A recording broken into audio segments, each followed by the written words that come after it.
due to a death over the island. The buildup of the clouds continued. A steady current of the heated air rose all day from the mountain and was thrust to 10,000 feet. Revolving masses of gas piled up in the static into the air. Directly exposed by the early morning sun, gone Brassiger had taken a taste of the daylight. Even the air that pushed in from the sea was hot and hot by no refreshment. The colors came from water and trees and pink surfaces of rock, and the white brown clouds brooded. Nothing refreshing but the flies who blackened their roar and made their spirit gusty in the heat of blistering cold. Even the restless rogue and Simon's nose in the gust right now left him alone, preparing the pig's high flavor. With the running of the bus, Simon's fate passed into the rainy, so he leaned him out of papers as it advanced, and Cannon continued to play. At last he woke up and saw dimly the dark earth close by his feet. He did so and laid there, his face sideways on the earth, his eyes looking directly before him. And he turned over, drew his feet under him, and laid hold of the creepers to pull himself up. But the creepers shook, and the flies exploded from the gusts in the vicious snow and clambered back again. Simon rose to his feet. The light was unworthy. The Lord of the Flies swung on the stick like a black ball. Simon spoke loudly, clearing what else is there to do. In reply, Simon turned away from the open space, called to the creepers. He was in the dusk of the forest. He walked drearily between the trunks, his face empty of expression, and the blood was dried around his mouth and chin. Only sometimes, as he lifted the ropes of the creeper aside, he chose his direction from the tenet of the land, not the words that he did not reach for it.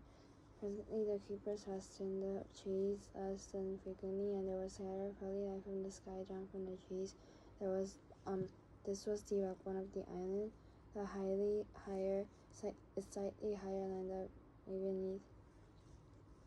Beyond where the forest was no longer deep jungle, here there were wide spaces numerous in thickness and huge trees, and the tread of the ground led him as the forest opened. He pushed on, starting sometimes with his weariness, but never stopping. The usual brightness was gone from his eyes, and he walked with a sort of glum determination like an old man.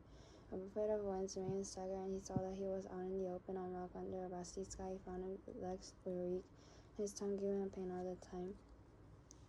When the wind reached the mountaintop, he could see something happen, a flicker of blue stuff against brown clouds. He pushed himself towards the fort, and the wind became stronger now, cuffing the forest head until they dug and roared.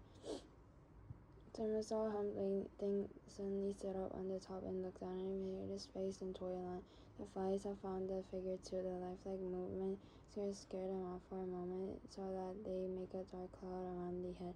Then, as the blue material of the parachute collapsed, the criminal figure would bow forward, sighing as the flies settled once more. Simon fell on his knees and smacked the ground. He crawled forward, and soon as he understood the tangle of lines showed him the mechanism of heredity. He examined the white nasal bones, the teeth, the color of commotion. He saw how his layers of rubber and canvas held together the poor body that should be running away. And the wind blew again, and the figure lifted butt and breathed hopefully at him. Simon knelt on all fours and staked till his stomach was empty. He took the lines of his hands, he freed them from the rocks and figure from the wind's indignity. At last he turned away and looked down at the beaches. The fire platform appeared to be out, or at least making no smoke. Further along the beach, beyond the river, and near a great slab of rock, a thin trickle of smoke was climbing into the sky. Simon, forgetful of the flies, shaded his eyes until both hands peered at the smoke. Even at the distance, it was possible to see that most of the boys, perhaps all the boys, were there, so they had shifted into the camp back then. Even the recess now. Simon thought this. He turned to the poor-broken thing that sat sticking by his side. The beast was harmless and horrible, and used must reach the others as soon as possible. He stared at the mountain as his legs gave beneath him. Even with great care, the best he could do was to sky. He said Ralph that's the only thing to do. Piggy was inspecting the looming sky through his glass. I don't like them clouds. Remember how it rained just after we landed? Going to rain again. Ralph dived into the pool, A couple of little ones were playing at the edge, trying to extract comfort from the wetness warmer than blood. Piggy took off his glasses, stepping firmly into the water and then putting them on again. Ralph came to the surface and squirted a jet of water at him. Mind my specs, said Piggy. If the water gets on the glass, I get out and clean him. Ralph squirted again and missed. He laughed at Piggy, expecting him to retire meekly as usual, and in pained silence. Instead, Piggy beat the water with his hands. Stop it, he shouted. Joe here. Furiously, he drove the water into Ralph's face. All right, said Ralph, keep your hair on. Piggy stopped spewing the water. I got a pain in my eye. I wish the air was cooler. I wish the rain would come. I wish we could go home. Piggy lay back against the sloping side of the pool. His stomach protruded and the water dried on it. Ralph squinted at the sky. One could guess the movement of the sun by the progress of the light among the clouds. He knelt in the water and looked around. Where's everybody? Piggy sat up, Charles. In the shelter was Sam, Ray, and Bill.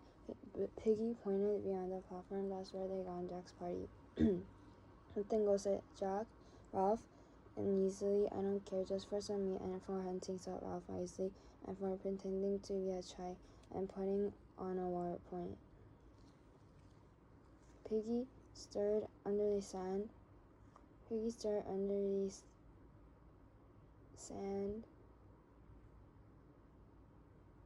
Underwater and did not look back at Ralph. Perhaps we ought to too. Ralph looked at him quickly and Piggy blushed. I mean, to make sure nothing happens. Ralph squirted water again. Long before Ralph and Piggy came up with his, Jack saw they could hear the party. There was the stretch of grass in the place where the palms were, the wide band of turf between the forest and the shore. We stepped down from the edge and the turf was right bouncing above the water, warm, dry, trodden out below. That was a rock stretched away towards the lagoon. Beyond that were sorts of sand and the edge of water.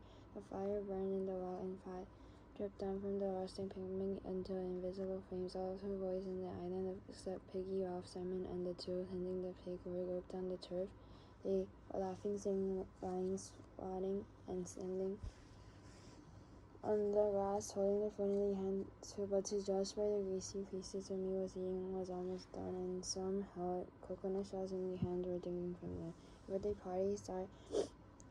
A great log had been dragged into the center of the lawn, and Jack painted and garlanded or sat like they're an idol.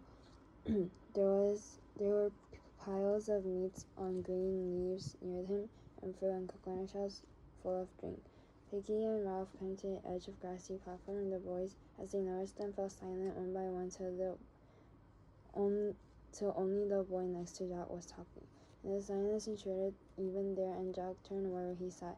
For a time he looked at them, and the crackle of the fire was the loudest noise over the droning of the reef. Ralph looked away. Sam, thinking Ralph had turned to him accusingly, put down his gnawed bone with a nervous giggle. Ralph took an uncertain step, pointed at the palm tree, and whispered something inaudible to Piggy as they both giggled like Sam. Lifting his feet high off the sand, Ralph started to stroll past. Piggy tried to whistle. At this moment, the boys who were cooking at the fire suddenly hauled off a great chunk of meat and ran with it towards the grass. They bumped Piggy, who was burnt, and yelled and danced. Immediately, Ralph and the crowd of the boys were united and relieved by a storm of laughter. Piggy was once more the center of social duration, so that everyone felt cheerful and normal.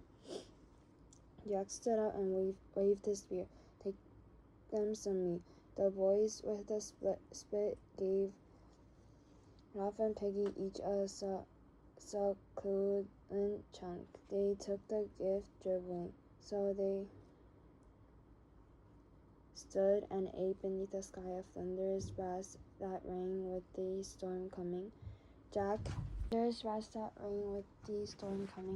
his spear again as everyone had eaten as much as they wanted.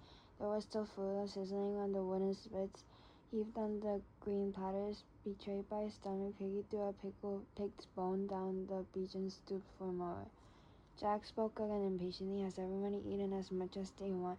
His tone conveyed a warning, given out of the pride of ownership, and the boys ate faster while there was still time. Seeing there was no immediate likelihood of a pause, Jack rose from the log that was his stone and sauntered to the edge of the grass. He looked down from behind his paint at Ralph and Piggy. They moved a little further off over the sand, and Ralph watched the fire as he ate. He noticed without understanding how the flames were visible now against dull light. Evening has come, not with calm beauty, but with the threat of violence. Jack spoke. Give me a drink.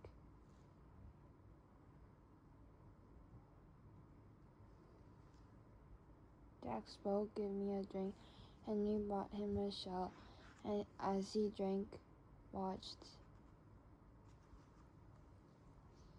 watching Piggy and Ralph over the Jack rim.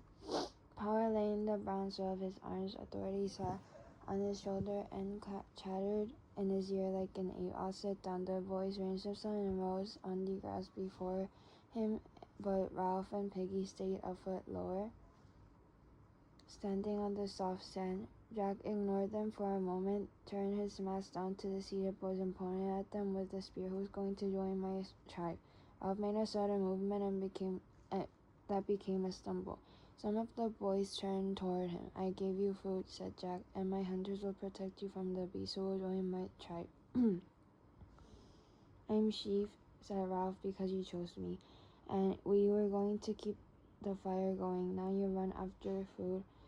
You're on yourself, shouted Jack. Look at the bone in your hands. Ralph went crimson. I said you were hunters. That was your job. Jack ignored them again. Who will join my tribe and have fun? I'm chief, said Ralph tremulously. And what about the fire? I've got the conch too. You haven't got it with you, said Jack, sneering. You have left behind. See, clever. The conch doesn't count as this end of the island.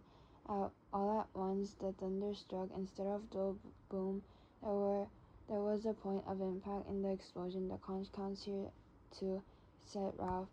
And all over the island. What are you going to do about it then? Ralph examined the rank of boys. There was no help in them, and he looked away, confused and sweating. Piggy whispered, the fire rescue. Who joined my tribe? I will. I'll blow the conch, said Ralph breathlessly, and call an assembly. We shan't hear it. Piggy touched Ralph's wrist. Come anyway, there's going to be trouble. We've had our meat. There was a blink of bright light beyond the forest, and the thunder exploded again.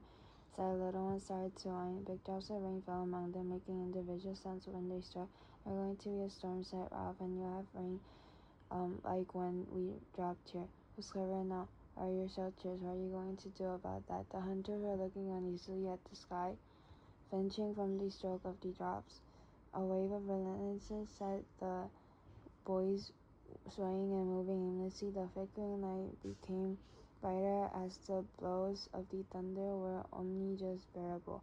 The little ones began to run about screaming. Jack leapt onto the sand. Do our dance, come on, dance. He ran stumbling through the thick sand to open space of rock beyond the fire. Between the flashes of lightning, the air was dark and terrible, and the boys followed him clamorously. Roger became the pig, grunting and charging at Jack, who sidestepped. The hunters took their spears, the cooks took spits, and the rest clubs of firewood. A circling movement developed and a chant. While Roger mimed the terror of the pig, the little ones ran and jumped on the outside of the circle. Piggy and Ralph, under the threat of the sky, found themselves eager to take a place in this cemented but partly secure policy. They were glad to touch the brown backs of the fence and hemmed in terror as they made it governable. Till the beast still spilled his blood. The movement became irregular while the chant lost its first superficial excitement and began to beat like a steady pulse. Roger, ceased to be a pig and then became a hunter, so that the center of the ring yawned indelly. Some of the little ones started to ring on their own, and their complementary circles went round and round as though repetition could achieve safety of itself. There was the throb and stamp of a single organism. The dark sky was shattered by the blue-white scar. An instant later, the noise was on them like the blow of a gigantic whip.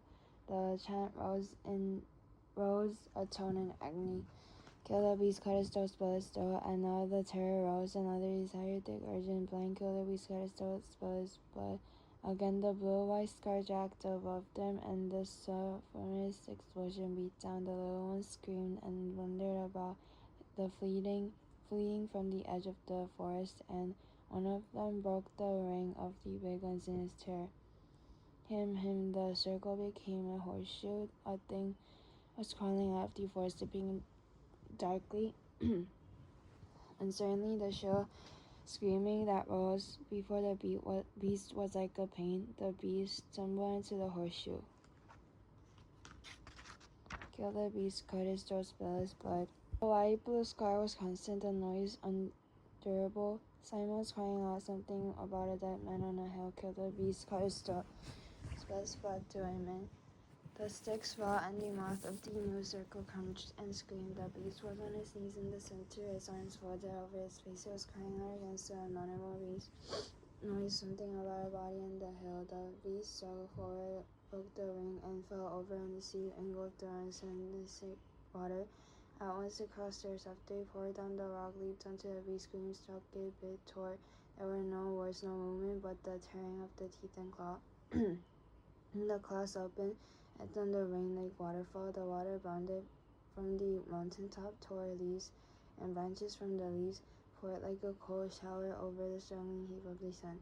Presently the heap broke up, figures darted away, only the beast lay still a few yards from the sea. Even in the rain they could see how small the beast was, and already his blood was staining the sand. Now a great wind blew the rain sideways, cascading down the water from the forest trees. On the mountaintop was the parachute filled and moved. The figure slid, rose to his feet, spun and swayed down the vastness of wet air, and trotted with ungainly feet the tops of the high trees. Falling, still falling, it sank towards the beach, and the boys rushed screaming to the darkness. The parachute took the figure forward, flying the lagoon, and bumped it over the reef out to the sea.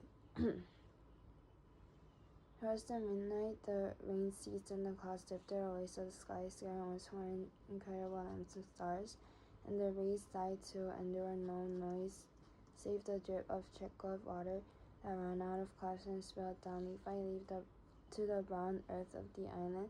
The air was cool, moist, and clear, and presently even the sound of the water was still. The beast lay huddled on the pale beach, and stains spread inch by inch. The edge of the lagoon became a streak of horses, which advanced minutely as the great wave of the tide followed the clear water, mirrored the sky and the angular by constellations. The line of hers pushed out of the sand grains and little pebbles. It held them in each dimple of tension, and suddenly accepted them with inaudible syllables and moved on. Along the shore edge of the shallows, an advancing clearness was full of strange moonbeam-bodied creatures with fiery eyes. Here and there a larger pebble clung to his own arrow and covered its coat of pearls. The tide swelled in over rain, pitted his hair, and smoothed everything with a layer of silver. Now it touched the body of the strange that saved from the broken body, and the creatures made a moving crash of delight as they gathered at the edge.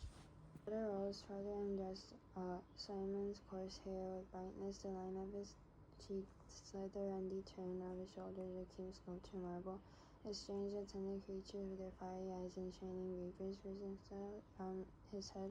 The body was lifted a fraction of an inch from the sand, and a bubble of air sprang from the mouth of the red claw, and it turned gently in the water somewhere over the darkening curve of the world, and sun and moon were pulling, and the film of water on the Earth's planet was held, bulging slightly on one side or the other, while the solid core turned. The great wave of the tide moved further along the island, and the water lifted softly, surrounding by a fringe of exquisite bright creatures, itself a silver chariot.